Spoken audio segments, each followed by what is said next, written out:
Bueno, continuamos hablando acerca de la palabra del Señor. Estábamos en Romanos 4 en la vez anterior y creo que llegamos al capítulo 25 y tenemos este trabajo muy importante que hacer. Hablar de la palabra de Dios, expresar el consejo de Dios, expresar las palabras del Señor y expresar lo que Dios quiere ofrecerle a la humanidad. Número uno es, Dios quiere ofrecerle paz, Dios quiere ofrecerle confianza, Dios quiere ofrecerle fe, Dios quiere ofrecerle todo su bendito amor que Él tiene en su corazón. Entonces, pero para podernos entender en este asunto de la palabra de Dios, tenemos que ir al libro de Romanos, en el capítulo 5, en el verso 1, que vamos a continuación hablando, ¿qué?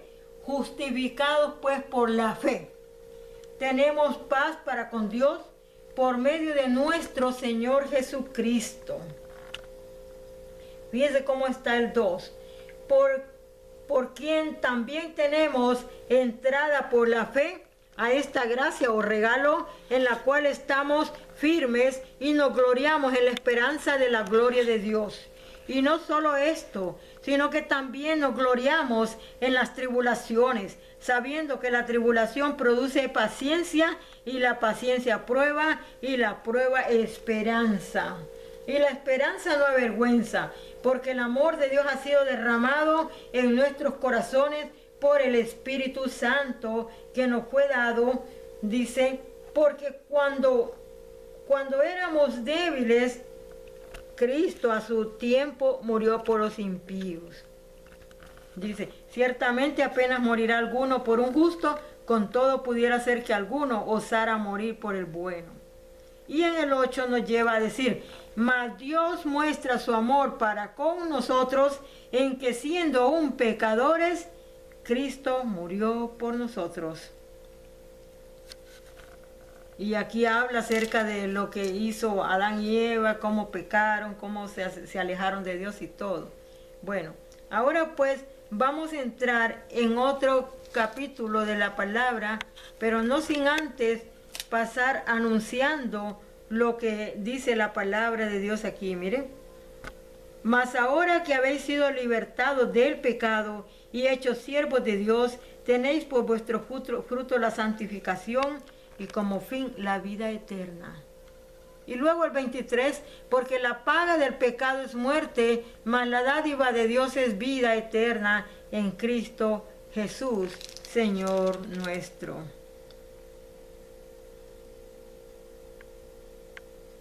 Bueno, ahora vamos a entrar en lo que sería otro capítulo más que habla al respecto de lo que estamos hablando. Fíjense cómo dice el apóstol Pablo en el capítulo 7, versículo 14. Y aún en el 9, fíjense cómo dice él. Pero mejor vamos a uno antes, déjenme ver. Mire cómo está la cosa, porque estábamos hablando acerca de la ley en el mensaje pasado. Sí, vamos al 7. ¿Qué diremos pues? ¿La ley es pecado? En ninguna manera, pero yo no conocí el pecado sino por la ley, porque tampoco conociera la codicia si la ley no dijera, no codiciarás. Mas el pecado, tomando ocasión por el mandamiento, produjo en mí toda codicia, porque sin la ley el pecado está muerto. Y yo sin la ley viví en un tiempo, pero venido el mandamiento, el pecado revivió y yo morí. Y hallé que el mismo mandamiento que era para vida, a mí me resultó para muerte. Porque el pecado, tomando ocasión por el mandamiento, me engañó y por él me mató. Luego, lo que es bueno vino a ser muerte para mí, en ninguna manera, sino que el pecado, para mostrarse pecado, produjo en mí la muerte por medio de lo que es bueno, a fin de que por el mandamiento el pecado llegase a ser sobremanera pecaminoso. Porque sabemos que la ley es espiritual, mas yo soy carnal, vendido al pecado. El apóstol Pablo está hablando aquí acerca de que aunque él estaba justificado por la ley, de todas maneras en sus miembros, en su naturaleza, él siempre había ¿cómo se llama? Póngale que la idea o el pensamiento que venía a él como pecado. Entonces por eso que él dice que si no hubiese ley, entonces no hubiese pecado, porque nadie nos estaría anunciando como con una lupa, con una luz, ella has pecado, ella has quebrantado esta ley. La misma conciencia nuestra nos enseña, porque Dios puso esa conciencia. Entonces por eso que dice él que la ley es espiritual, pero yo soy carnal, dice, yo estoy sujeto a las cosas de la vida, estoy sujeto a desmayar, y esto es la carne, ¿sí? Entonces es por eso que él dice, de manera que ya no soy yo quien hace aquello, sino el pecado que mora en mí. O sea, es por eso que la ley la vino a cumplir el Señor Jesucristo, porque si Él no la hubiese cumplido, hasta el día de hoy seguiríamos iguales y con rituales en Israel y el mundo pagano sin nada de esto, pero hundidos en el pecado también, igual que los israelitas, aunque ellos haciendo las cosas de la ley, que era una sombra de lo que iba a pasar en el futuro, del sacrificio del Señor, para borrar para siempre el pecado de cada ser humano, cuando se le recibe a Él como Señor y Salvador, se le acepta y se le pide perdón por los pecados. Entonces Él viene a romper con el yugo de la esclavitud, del pecado, de la muerte y de la enfermedad. Y es por eso pues que vienen a ser una nueva criatura espiritual. Y es por eso que el Espíritu de Dios guía y ayuda a las personas, para que las personas miren con limpia conciencia y con una mente abierta bajo el Espíritu Santo lo que es bueno y lo que es malo, y no dejarse inducir por el pecado. Pero cuando era la ley, sí se inducía a la gente al pecado también, ¿ah? Y no había esperanza de una vida de salvación eterna, no había nada de eso, porque era una sombra, solamente se tapaba el pecado. Pero ahora no, con Cristo Jesús no se tapa, sino de una vez es destruido. Ahora dice, fíjese cómo dice aquí. Ahora pues ninguna condenación hay para los que están en Cristo Jesús, los que no andan conforme a la carne, sino conforme al Espíritu, los cuales son el proceder de la carne. Ya lo dijimos la vez pasada cuál es el proceder de la carne, ¿verdad? Que era el adulterio, la fornicación, los malos pensamientos, los hurtos, las codicias y todo este montón de cosas que nacen de la carne, que sería de los pensamientos carnales. Y el pensamiento carnal es animal. Es por eso que usted encuentra que los hombres, los políticos y todas personas viven bajo esta naturaleza de pecado, viven bajo la naturaleza vieja de Adán y Eva, de estar sometidos a la esclavitud del diablo. Es por eso que ellos no pueden actuar de otra manera, porque en ellos está, el apóstol Pablo dice, en mí estaba el hacer lo bueno, pero no hacía lo bueno, hacía lo malo, dice él. Entonces estas personas que no tienen este proceso en su vida de ser nacidos de nuevo, lógico que van a actuar como se les dé la gana, hasta que llegue Cristo a sus vidas, y si no llega, pues se perderán definitivamente en el infierno. Porque como dijimos, porque la paga del pecado es la muerte. Y luego cuando vamos a Hebreos 9:27 nos dice, porque está establecido para los hombres que mueran una sola vez y después el juicio. Así que aquí nosotros sentimos que estamos agobiados por todo, estamos siendo atropellados en nuestros derechos y todo, pero esperemos en Dios. Él tiene la última palabra, Él está vivo, Él es real, Él no es ningún muñeco de los que adoran por ahí, no, Él es real. Él, si usted le pide a Él que lo ayude, lo va a ayudar. Fíjese cómo dice 8:31 del Romano, dice, ¿qué pues diremos a esto? Si Dios es por nosotros, ¿quién contra nosotros? ¿Se da cuenta? ¿Por qué? Porque Dios es el que tiene el control del mundo. Dios es el creador. ¿Por qué le tenemos miedo al diablo, si el diablo está sujeto bajo Dios? Estamos temiendo por todo lo que está pasando, pero Dios tiene el control. Claro, como seres humanos podemos de repente pues quizás desfallecer por un momento, pero Dios no desfallece, Dios es real. Vamos a ir ahorita mismo a Romanos 10. Ya había tocado un punto de Romanos 10, paréceme, sí, porque me quedé en la palabra que decía, porque el fin de la ley es Cristo, 10:4, para justicia a todo aquel que cree. Eso lo dije anticipadamente antes de llegar a esta escritura. Ahora, vamos a continuar con lo que sigue. Espérenme, fíjense bien cómo dice aquí. Porque de la justicia que es por la ley, Moisés escribe así: el hombre que haga estas cosas vivirá por ellas. ¿Sí? Haciendo lo que es la ley. Pero recordemos que Moisés vivía bajo la ley, pero tenía la esperanza de la salvación en Cristo Jesús. Ahora bien, fíjese bien, tenemos un punto muy importante aquí, que la vez pasada yo me equivoqué, hablando de Moisés y hablando de estas cosas. Mire bien, entre los reyes de allá de Israel tenemos al rey Saúl, que gobernó él en el año 3131. Tenemos al rey David, que de 30 años subió al reino, reinó 40 años, y él terminó su reino en el 3171. Yo dije que cuando David existió, todavía no existía las tablas de la ley. Yo me equivoqué, pero aquí yo tengo todo bien marcado. Mire, el tiempo de Moisés.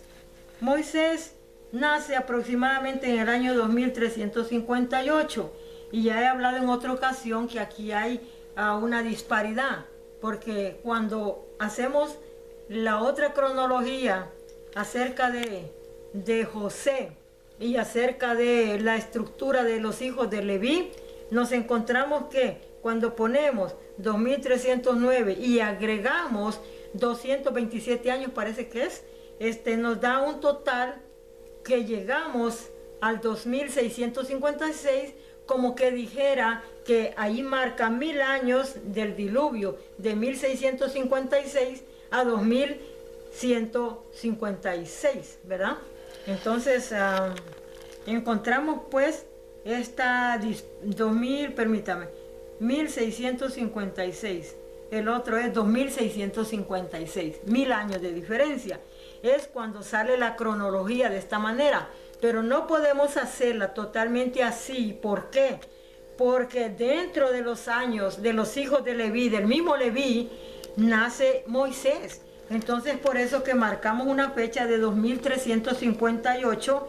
Él a los 80 años sale de Egipto, y él a los 40 años más está en el desierto gobernando al pueblo de Israel. Entonces, ¿qué sucede? Termina los años de Moisés con el 2478. Entonces, para llegar al 3171 hay una disparidad como de 600 o 700 años, cuando nace el rey David, ¿verdad? O cuando reina también. Entonces, yo en eso ahí tuve una equivocación, y yo dije de que el rey David, cuando existía, no existía todavía la ley, pero sí existía, porque él mismo acomodó a todos los sacerdotes y a todos que iban a llevar todo lo que es la ley, y los cantores y todo eso. Entonces yo quiero aclarar eso, y quiero decirles algo. Por eso me gustaría que ustedes me escriban, porque cuando yo tengo un error, me gustaría que ustedes busquen en la escritura y que ustedes mismos me digan que aquí usted dijo esto, para rectificar, ¿me entiende? Porque aquí yo estoy hablando así rápido, yo estoy hablando cosas que a veces de repente me llegan, ¿sí? Entonces por eso les pido eso, que ustedes me tengan paciencia, porque es mucho el trabajo para estar en una cosa y en otra. Fíjese, ahora les voy a decir lo que sigue. Pero la justicia que es por la fe dice así: no digas en tu corazón, ¿quién subirá al cielo? Esto es para traer abajo a Cristo. ¿O quién descenderá al abismo? Esto es para hacer subir a Cristo de entre los muertos. El 8. Más, ¿qué dice? Cerca de ti está la palabra, en tu boca y en tu corazón. Esta es la palabra de fe que predicamos. O sea, cerca de cada persona está la palabra, y en el corazón y en la boca de esta palabra que predicamos, dice el apóstol Pablo. Dice que si confesares con tu boca que Jesús es el Señor y creyeres en tu corazón que Dios le levantó de los muertos, serás salvo. Porque con el corazón se cree para justicia, pero con la boca se confiesa para salvación. Pues la Escritura dice: todo aquel que en él creyere no será avergonzado. Entonces, cuando encontramos la palabra fe y creer, son dos palabras que van paralelas. Y por eso nos enlazamos también con lo que quiere decir que si creemos en nuestro corazón seremos salvos. La salvación, cuando pedimos perdón a Dios, cuando nos rendimos a Dios, Él nos perdona y Él nos salva. Bien, por eso enredamos las palabras. Veamos. Mire qué tremendo aquí dice. El 11:11 dice: digo pues, ¿han tropezado los de Israel para que cayesen? En ninguna manera, pero por su transgresión vino la salvación a los gentiles.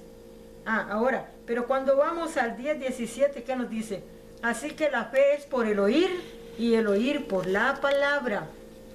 ¿Qué nos dice? Que nosotros los gentiles encontramos la salvación por el rechazo de los judíos hacia el Señor Jesucristo. Ahí es donde Dios nos injertó en el árbol natural que es Israel, y nos injertó como se injerta, ¿cómo se llama? Una cosa como no orgánica, ¿verdad?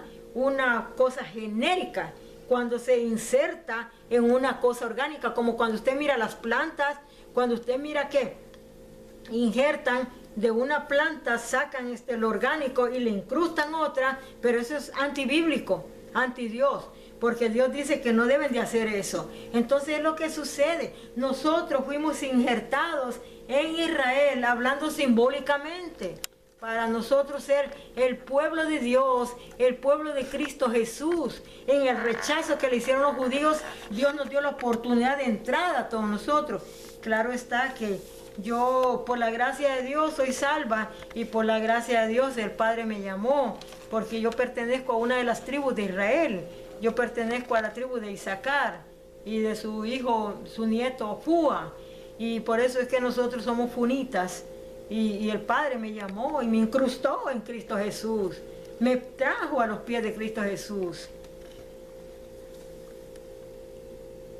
Ok, fíjese, porque si su exclusión es la reconciliación del mundo, ¿qué será su admisión? Sino vida de entre los muertos. Dios al final va a levantar al pueblo de Israel. Pero mire lo que dice el 20. Bien, por su incredulidad fueron desgajadas, pero tú por la fe estás en pie. No te ensoberbezcas y no temes. Hay personas que dicen que Israel ya fue desechado de Dios. Eso es una mentira, porque después que termine el reino de los gentiles, Dios tratará con Israel. Israel es el que queda al último. Perdón. Dios ha permitido de esta manera. Pero, por ejemplo, hoy hoy es 14 de noviembre del 2021. ¿Qué sucede en este día? Según el calendario hebreo, Israel ahora mismo está cumpliendo 73 años y medio. El día 10 de noviembre, hace 4 días atrás, Israel cumplió los mismos 73 años y medio, pero bajo lo que sería, ¿cómo le quiero decir? El calendario greco-romano. Pero en el calendario hebreo hoy es este día. ¿Por qué decimos el hebreo es más importante? Por la razón de que Dios es el que ha dado la profecía en toda la palabra, y todas las profecías marcan hacia Israel y hacia los gentiles también, pero siempre marcados en el calendario de 360 días y marcado cada mes con 30 días. Pero los gregorianos